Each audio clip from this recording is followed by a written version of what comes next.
Striker Scorpion 82 is now sponsored by Warhammer Combat Cards, a card battle game featuring your favourite Citadel miniatures from the 40k universe. Free to download and play, link is in the video description below or on the channel homepage, and by using the unique link it helps support the channel. Thanks and enjoy the game.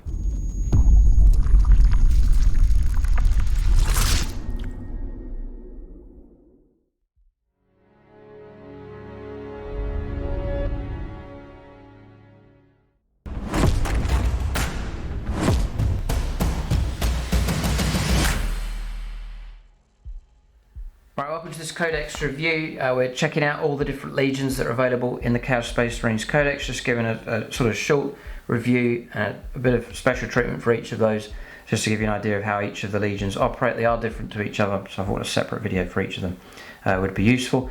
For the full review of the Codex, check that out. That's live on the channel. There's a top 5 units video also available, but in the main review I did sort of skip over the legions just because it would have made it a humongous review, but then I've since decided, well, it's be a good idea, I think, to check out each of the legions and make specific videos for them.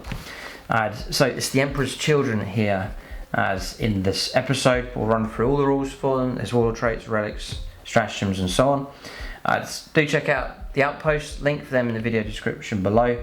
I'll give you discount 40k, shipping across the UK, much of the European Union. Great thing about them, it's about 20% discount, sometimes more. And if your order is large enough, you can gain access to free shipping across the UK and many or most of the European Union countries they ship to. If your order is large enough, they will ship for free as well. So a great way of keeping the cost of the hobby down. So the Emperor's Children here. First of all, Legion trait, which is going to go across the board for your army. Flawless Perfection. Each time model this trait makes an attack, you can ignore any or all hit roll, weapon skill and ballistic skill modifiers. Then, so that's okay. I'm trying to think in games how often that comes up. Sometimes, maybe 20% of the time, stuff's been modified in some way. Then, each time model this trait makes an attack, unmodified wound roll of a 6, improve the AP by 1. So, God, it's quite limited, really. It's an attack though, so you're going to get that across the board for shooting, I believe, and for close combat. So it's going to help things out like bolt weapons and so on. But it is only 6s to get those, the extra AP -1. But okay, not bad. On to secondary objectives. Next week you get access to one of them for match plays. It's Adorn the Canvas Eclectic. Yeah, I think I'm just, compared to the others, I'm thinking the others I've already reviewed, this one's okay. It's alright, but I think others are stronger on this one. But it's okay, it's alright. There's some bonuses going across there, it's alright, and then we'll see what kind of other stuff they get. So yeah, I'm just looking at the fluff here. The Emperor's Children attack in a riotous clash of excruciating oral assault, eye-watering chromatic dissonance, and ostentatious precision to leave their foes in no doubt of their superiority. So they're just meant to be a cut above what others are able to do. So ignoring all the modifiers makes sense, and a bit of extra damage or potential of AP- coming through there. Their arrogance is matched by a listless ennui at the galaxy's everyday stimuli. They seek to commit ever viler deeds to draw the eye of their patron deity Slanesh. That's the idea of those. So, Adorn the Canvas Eclectic. This is a no mercy, no respite progressive objective. If you select this objective, you score 1 victory point at the end of each battle round for each of the following that applies. And there's 4 options. So you could draw more objectives than your opponent, you get an extra point. Yep. You could score this on turn 1. Doesn't say no, you could do it on turn 1. So you could actually go out and grab objectives just to pick up points. Or a point on turn 1. More enemy units were destroyed by ranged attacks made by Emperor's Children units from your army than vice versa. i.e. the number of Emperor's Children units from your army that were destroyed by ranged attacks made by enemy units this battle round was lower than the number of enemy units destroyed by ranged attacks made by Emperor's Children units from your army this battle round. So quite possible. You need to really focus on your firepower though to get that. There's a lot of other armies out there that are superior. And then more enemy units were destroyed by melee attacks made by Emperor's Children units from your army that battle round and vice versa. Right, so you actually get rewarded either way, shooting or close combat. And then more enemy character units were destroyed by attacks made by Emperor's Children character units this battle and vice versa. So yeah, there's a broad spectrum of possibilities for picking up points. So, and you're just getting rewarded for what you're trying to do in the game anyway. So you're trying to kill more stuff, claim objectives. So this is actually a really good secondary, I think. If all 4 of the above apply at the end of the battle round, score an additional victory point at the end of each battle round for a maximum of 5 points per battle round. 5 points per battle round maximum, and you've got 5 turns in the game. So you can max out comfortably, potentially this one. A lot of secondaries are where you can. It's a stretch. You have to do everything to get the 15 points. This one's got an overflow way beyond 15. I know it's capped at 15, but I mean what I'm saying is that you can get. There's so many options here that you should be able to top that up to 15 quite comfortably with points to spare. So I think that's an excellent secondary. Really, really good. I would definitely take that one. I think that's about one of the best secondaries I've seen so far, that one, just for harvesting points. Because these kind of secondaries, we're just picking up points for playing the game, basically, for just fighting, killing stuff, and just getting rewards for doing it. So that was an excellent one. Warlord traits. So you get the impression here with Emperor's Children, they're meant to be like with skill and arrogance and pride, sort of a level above the regular Chaos Space Marine Legions. That's the idea with these. So Warlord traits then, stimulated by pain. Each time this Warlord loses a wound, add 1 to its attacks characteristic to a maximum of +3. Each time this Warlord regains a lost wound, subtract 1 from its attacks characteristic. So, interesting. If the Warlord is destroyed, if it's within engaged range of enemy units and has not already fought this phase, do not remove it from play. It can, after attacking model's units finish making its attacks, be selected to fight. After the fight's been resolved, you then remove the Warlord from play. So yeah, pretty good. Intoxicating Mask, an aura ability. Enemy unit within 3 inches of the Warlord, each time model that unit makes a melee attack, subtract 1 from the hit roll, just -1 to shut them down. So, yeah, it's okay. Then Unbound Arrogance. Each time this Warlord is selected to fight, you and your opponent secretly choose a number from 1 to 3 on a d6. We suggest turning a d6 to show the number, but concealing it behind your hand. Then reveal your choices simultaneously. If the chosen numbers differ until the fight phase is resolved, add the number you chose to the attacks characteristic of this Warlord. So, clever, but yeah. Yeah. Faultless Duelist. Each time this Warlord makes a melee attack, you can reroll the hit roll. Nice. And each time an enemy model is within engagement range of the Warlord, subtract 1 from the attacks characteristic of the enemy model. So, not bad. So these are okay so far. Glutton for punishment. Each time an attack is allocated to this Warlord, if the Warlord does not have the vehicle keyword, subtract 1 from the damage characteristic of that attack to a minimum of 1. And each time the Warlord would lose a wound as a result of a mortal wound, it's a 5+ for no pain. And then Loathsome Grace. Add 2 inches to the move of the Warlord. You can reroll advanced rolls and charge rolls for the Warlord as well. So, yeah, Warlord traits, they're all sort of okay. We're looking for stratagems next. So, Cruel Bladesman, 2 CP. Use the stratagem in the fight phase. An Emperor's Children unit from your army selected to fight. At the end of the phase, each time a heretic starters model that unit makes a melee attack, improve the AP of that attack by 1. I don't know, 2 CP for that one. It's helpful, but 2 CP. It should have been 1, I think. Honour the Prince, 1 CP. Use the stratagem movement phase or your charge phase after selecting Emperor's Children, Core Emperor's Children, Demonkin unit to advance or declare a charge. If used in your movement phase, do not make an advance roll for that unit. Instead, add 6 inches to the move characteristic models in that unit. And then, if used in your charge phase, do not roll 2d6 for that unit's charge roll. Instead, roll d6 plus 6 for the unit's charge roll. So, yes, for 1 CP, very helpful. To trying to make a charge go ahead, anything that can help with that is always very, very useful indeed. Honor the Prince will help you out with that, which is great news. Excess of violence, 1 CP. Use this stratagem in your command phase. If your army is engaged in either wanton destruction or wanton massacre, select one Emperor's Children infantry unit from your army. At the start of the next command phase, the unit is considered to be engaged in wanton slaughter instead.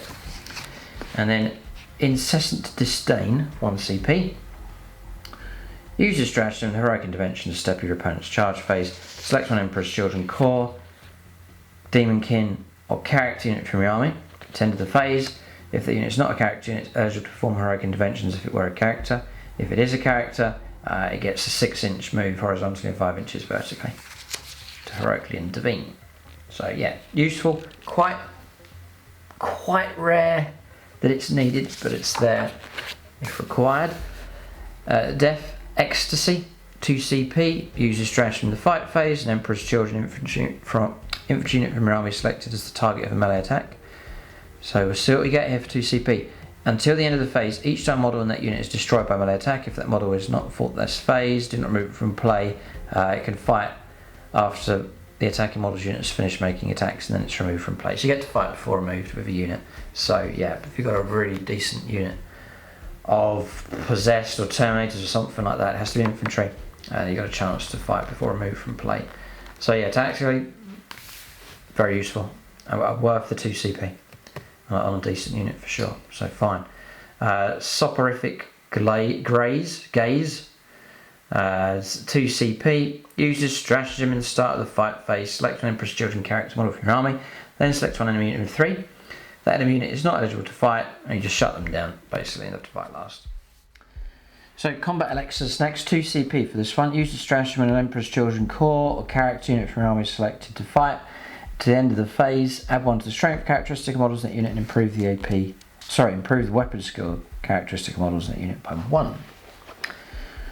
So it's not bad. 2 CP though, yeah. And excruciating frequencies. Use the stratagem in your shooting phase, an Emperor's Children unit from army selected to shoot. At the end of that phase, each time model in that unit makes attack with a sonic weapon, on unmodified wound roll of 6. The target suffers a mortal wound in addition to any normal damage. The unit cannot suffer more than 6 mortal wounds per phase. But this is good. For 1 CP, this is nice and useful. And then after this unit is finished making its shooting attack, select one enemy unit that was hit by an attack made with a sonic weapon by a model in that unit this phase. Until the start of the next turn, that unit cannot fire Overwatch or set to defend. Right, nice bonus as well. You shut down Overwatch from them as well. So you can hit them hard with shooting and stop them from Overwatching. Nice. So excruciating frequencies, solid enough choice. Very good. So next is Relics. The Endless Grin. Emperor's Children infantry model only. Each time the bearer loses a wound, it's a 6-up, feel no pain. And once a battle, when the bearer is destroyed, you can use this relic instead of using any other rules that are triggered when the bearer is destroyed. If you do so, mark the bearer's position, then remove the bearer from the battlefield. At the end of the phase, roll 1d6, and a 3+, you set the bearer back up on the battlefield as close as possible to that position you marked, not within engagement range, with d3 wounds remaining. It's a chance to resurrect the model back to play. Very, very strong. Nice. Thousand Suns, though, the one that I use, it's automatically resurrect. But I guess the trade-off is you're getting a feel no pain, so it kind of balances out quite nicely. Fatal Sonancy. As Emperor's Children model only, at the end of your movement phase, you can select one enemy unit within 12 inches invisible to the bearer, roll 6d6 for each 4+, it's a mortal wound. Well, that's really good, like really good. It's not one use only. Fantastic. Yeah, great. Nice that one. Just having a look here. Yep, it's not a shooting attack. So you could be locked in combat. You could be out of sight. Just select an enemy unit within 12. Oh, hang on a second. Yeah. If it's not a shooting attack, which you're just rolling up to cause mortal wounds, then it's a bit of a snipey type weapon as well. You could pick on characters here with this, even if they're hidden away behind other units. So the Fatal Sonancy is exceptionally good. That's a really good relic. You stick it on a character that's going to get stuck into the opponent, going to survive in the heart of the fight, turn after turn, and then just kick that out every turn. End of the movement phase. pick a target with 12 and then just hit them. You could even use that against a target. No, sorry, it says here it has to be visible to the bearer, so not stuff that you can't see. But other than that, you could even use it against the unit you're currently locked in combat with, so you could just hit them with a load of mortal wounds. You could even, if it's a character or something blocking your way or a few models, kill them off with the mortal wounds and then free up that unit to then move off and charge something else. Yeah. Armour of Abhorrence.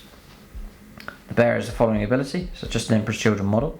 It's an aura ability. Each time an enemy unit, excluding Titanic units within 3 inches of the bearer, is selected to fall back, roll 1d6 and a 4+, they can't fall back. So useful. Remnant of the Maravigilia, Emperor's Children Priest model only, once per battle at the end of the command phase. The bearer can use the relic if it does so until the start of the next command phase. The bearer has the following ability. So, Remnant of the Maravigilia aura. Whilst a friendly Emperor's Children core or character units within 6 inches, add 1 to the attacks characteristic models of that unit. So +1 attack across the board. Units within 6. If densely packed, multiple units is very, very good. It is one use only though. Distortion. Emperor's Children model with a power sword, force sword, or a cursed weapon only. So you replace that with Distortion. Each time an attack is allocated to this weapon, select one of the following profiles. So Elegant Incision is strength of the user, 8 -2 and 1 damage. And then abilities. Each time an attack is made with this weapon, make 2 hit rolls instead of 1. Or you can go for Inelegant Slash, which is ×2 strength, 8 -4 and 2 damage. So it's okay, not bad. Yeah, it's alright. And then Raiment Revulsive, Emperor's Children model. Relic can be given to a cultist model. It's an aura, whilst the friendly Emperor's Children units within 6 inches of the bearer. If the unit is performing an action, it can shoot without the action failing, while enemy units within 6 inches of the bearer, the enemy unit cannot start to perform an action. So it's dire actions to the opponent as well. So there it is for the Alpha Legion. There are some very good bits in here for them. Whether they're as strong as some of the other legions, I'm still thinking Word Bearers, Black Legion, pretty solid choices.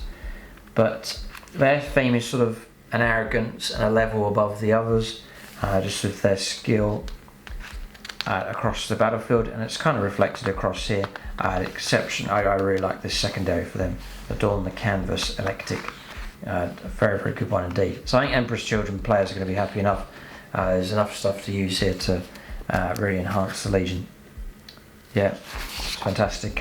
Relic, that one, Fatal. Silent Sea, really like that one as well. Some useful stratagems and traits as well. So not too bad here for the Emperor's Children. What do you think? Leave it in the comment section below. Do check out the other videos in this series. There's also the Codex review, top 5 units video as well. So all of those are available. Keep a look out for more review videos on the channel. And for discount 40k, check out the link below for the Outpost with shipping across the UK and much of the European Union. Thanks for watching. Tune in next time.